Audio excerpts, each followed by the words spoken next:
it was a very sort of westernized household. And the reason Moloka'i even came to be a part of this film is because my great-grandmother lived on Moloka'i, and my mom would spend summers with her when she was growing up, and with her and her cousins. And she actually told me one time that she came home from playing with her cousins, and they could hear her tutu them speaking Hawaiian, but when they came in the house they stopped speaking it because they grew up in an era where it was the Mormons banned it pretty much when they came in the prior to the 1900s, but they really started to crack down on the Olelo in the early 1900s to the mid 1950s maybe. And so a lot of that generation grew up actually like feeling shamed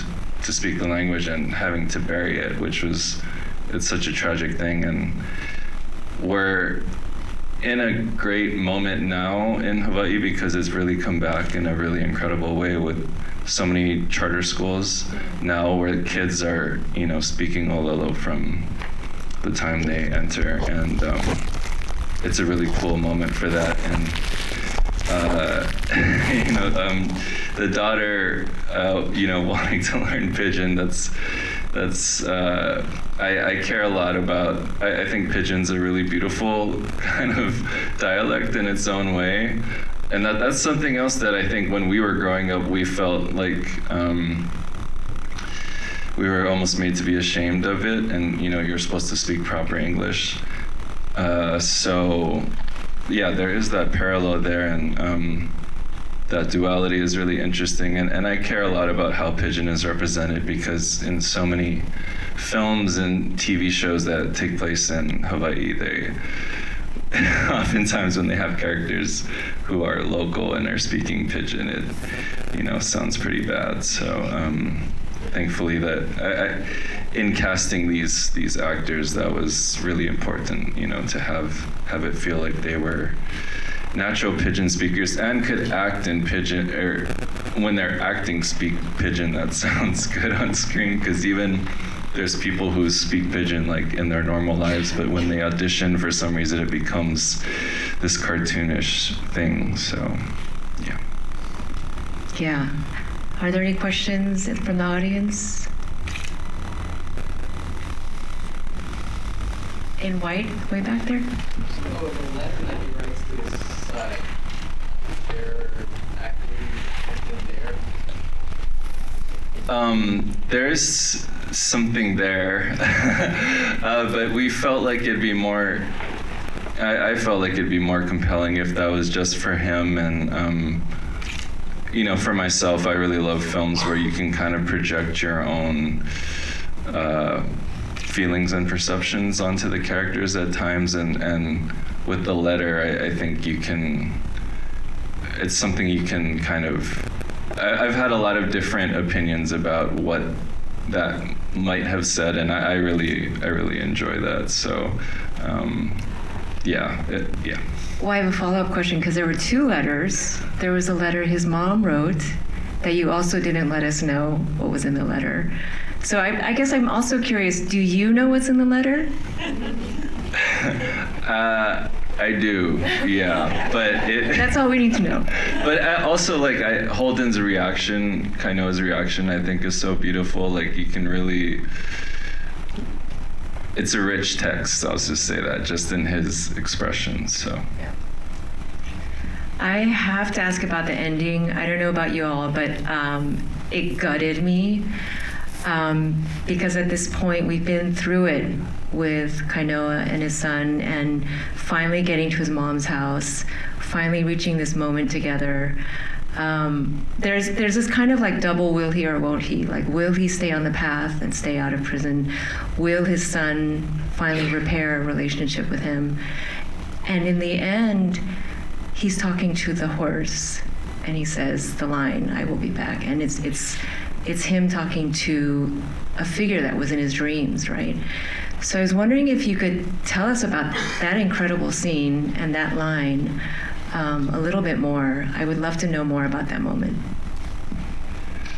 Well, first of all, I'll just say again, like I'm so proud of Holden because he's not, a trained actor, and that particular day that we shot that scene was a very taxing day because we had just finished. I mean, we had woken up at like 4:30 in the morning to shoot all the boat stuff that same day, so we were on the water for like 12 hours, and we didn't know if we were going to film that scene when we got back, because it was kind of hard to wrangle the horses, but as we were driving the boat back, we got word that they did secure the horses, and so this would be our best window to try to shoot it, so we had to push through, and Holden delivered, an incredible performance. I think, one of the reasons I even first set out to make this film was, part of it was I saw this documentary by Kiara Lacey called Out of State about Native Hawaiian men who are, because of overcrowding in the Hawaii prisons, they're sent to Arizona. And the film follows two inmates as they get out of prison and try to reintegrate back into society. And one of the people they follow is actually the parole officer that we use in this film. So he is actually serving life on parole, and he was incredibly helpful to us as we developed this project, and as I talked to him about his experiences and how that translated into, he was quite taken aback when I asked him to play this role, because he's been on the opposite side of it so many times, but he's really wonderful. But the thing, my biggest takeaway from watching that documentary is that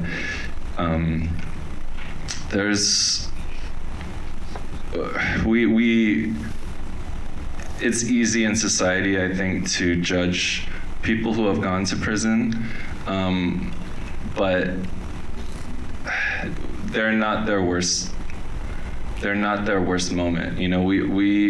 We hold that perception onto a lot of them, and for many of them, they're just trying to do the best that they can in the environment that they grew up in, and they're not bad people, so like for this character, he is doing kind of the right things for the wrong reasons, or the wrong things for the right reasons. There's that line that he walks, but I believe Kainoa is a good person, and after him getting caught up and making some bad decisions, knowing that he probably will go back to prison because he was in a club with someone who is an ex-inmate and had drugs. So he kind of knew that his time was running up, but I thought it'd be kind of powerful to see.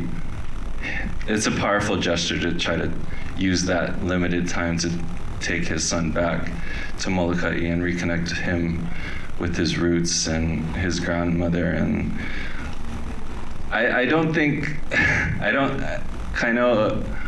there'll be a couple charges against him, but I don't think he'll be, it won't be as long a sentence as the first time, and I hope that, I think he's, gonna come out on a better side of it when he does come out, because he, did all of these things, so. The way back. Way back there.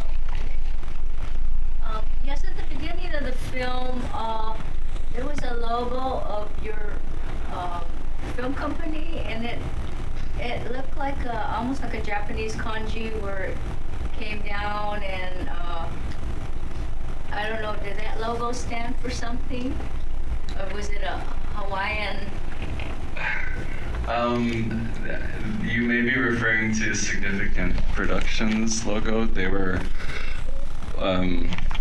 two of our producers, Forrest Whitaker and Nina Yang Bon Jovi, who's here in attendance. That's their company, Significant Productions, and they're one of the best in the business. So we were really grateful to have them and have Nina on set with us every day. We learned a lot.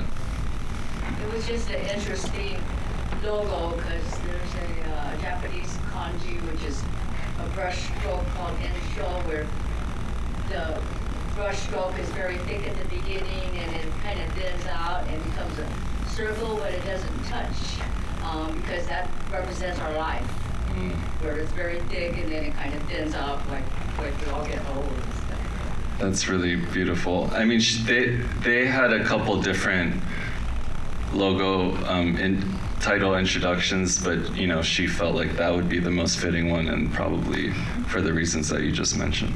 I'm gonna riff on the word circle, because it reminds me of this like the strip club scene was a one shot, and it was very circular, and it felt like it was echoing the movement of the stripper pole on some level, but also it started to, for me at least, create a sense of claustrophobia. But for a film that was otherwise so naturalistic, it seemed like such a bold choice to decide to do that. I mean, that's kind of like the flex, right, for filmmakers to do that. So can you take us through how you landed on saying, I'm going to do this in one shot? I think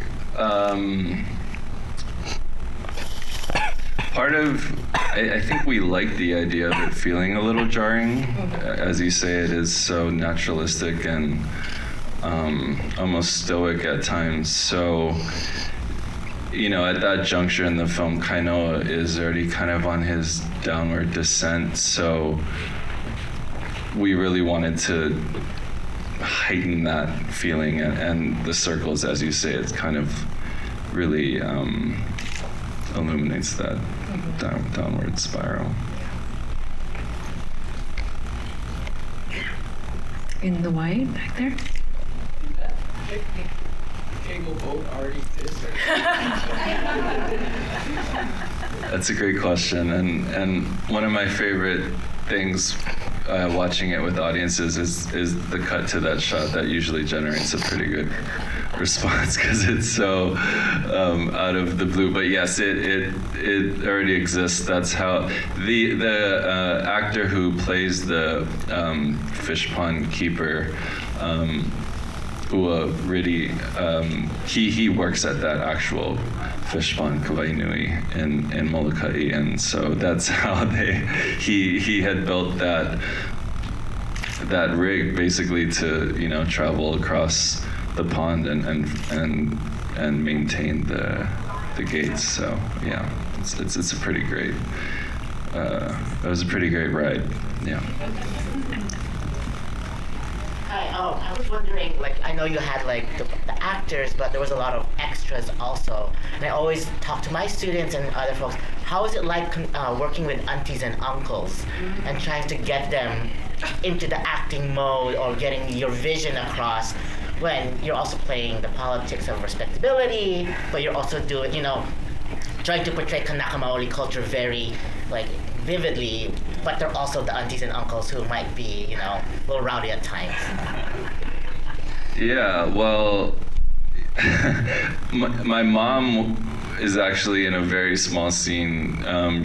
When he returns to the school looking for Jonathan, she's in the background talking to some kids as a teacher. So in regards to her, you know, she takes direction really well, so she was very easy to work with. There's there's the uncles on the boat, I guess. I mean, they're not necessarily kupuna, but they are older than most of the people in the film, and that's a real dynamic too. You know, I think we are a lot of people, and a lot of this film takes place in Kaneohe, where I grew up, and so we were around a lot of uncles that were the best influences. So, you know, that's one thing we tried to incorporate into the film through them. But the actor who plays Kainoa's mother, she lives on Moloka'i, and when we were casting the film, our co-producer Mikiala Pasesha, she knew the type of person and look we were going for, and so she introduced me to Mokihana, and she was quite moved and taken by the script and the character because she actually could relate a lot to some of the dynamics between her and her sons. So in that respect, you know, she just channeled that, and that's what was authentic for her and felt, but she, like, unfortunately, it was very relatable, and so that's how we represented that. She was amazing. I have a question about representing Hawaii in film, because I feel like there's a very fraught relationship between kind of depictions of Hawaii that are so kind of exotified and cater to sort of tourism on some level. Meanwhile, this film is very much about love for the land and the people and history. So how did you balance not playing into people's appetite outside of a Hawaiian audience while still kind of like imbuing the film with your love? Well, you know, we have one of the characters, right, kind of, they work on boat charters. So that's been important to me in all my work, is kind of like to push back against that sort of stereotype. And I agree with you that a lot of the films are almost advertisements, you know, to come visit Hawaii, and this one, more than any of my films, you know, really pushes back against that. And well, even just him going to Moloka'i and being there, like they have fought very hard to preserve what they have against encroaching outside influences wanting to always develop, like they're always having to stand up and fight against outside forces, you know, to preserve what they have, and that ethos kind of, you know, it just informed the whole film, because Oahu is already, unfortunately, a lot of it is too far gone, not all of it. There are still really amazing areas that we're still trying to protect. But yeah, that's kind of what informed that. I want to ask about the music, the songs. I felt like they appeared twice at least, and almost without knowing why, I felt like crying. And I noticed the characters also are moved to tears without even dialogue. Can you share more about those actual songs? Well, the first song that Kamalani sings with her brother, Kaulana Napua, is sort of a very famous protest song written after our last monarch, Queen Liliuokalani, was illegally overthrown. So that song is kind of about that. And I had actually, before I even met that actress, I was on Mauna Kea in 2019. And for anyone that's seen Standing Above the Clouds, that was a very powerful moment for a lot of people, and you know, the fight continues to this day. But when I was up there, you know, there was a lot going on every day, and that actress had just she was doing a set, and I heard her sing Kaulana Napua, and it was such a beautiful rendition that I stopped her after she was leaving, and I just told her, like, that was really powerful, and I just wanted her to know how moved I was by that, and we exchanged information, and I was just thinking that I would use some of her music, you know, hoping to use it when we made the film, because this was in 2019, but she actually auditioned for the movie and was incredible, and so that's why I was like, well, I'm just gonna try to write this into the movie, because you're the reason that I'd been thinking about the song so much. So yeah, that's one of my favorite scenes for sure. And then also in the car he plays Moloka'i Nui Ahina, which is one of his favorite songs, and that's also about kind of returning to Moloka'i. And I'm sorry that we kind of cut it off in the ending credits, but that same actress does a cover of that song as well. It'll be on Spotify at some point. Oh, it's good. not yet, but anyway. We have time for maybe one more question. I mean, I would love to know, first of all, what's next for the film, besides the Spotify list, which I'm eagerly awaiting, but also if you have any next projects that we can all look forward to and support. Yeah, we'll be continuing to tour the film over the next year.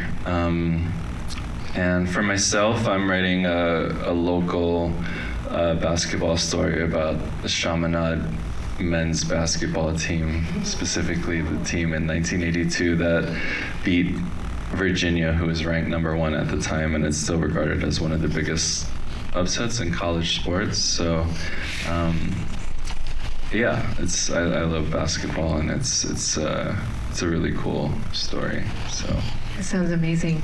Well, thank you all for being here, and thank you so much, Alika, for such a generous Q&A, and congratulations on the success of your film, which keeps traveling and winning awards, and we're so thankful that you're here with us today. mahalo.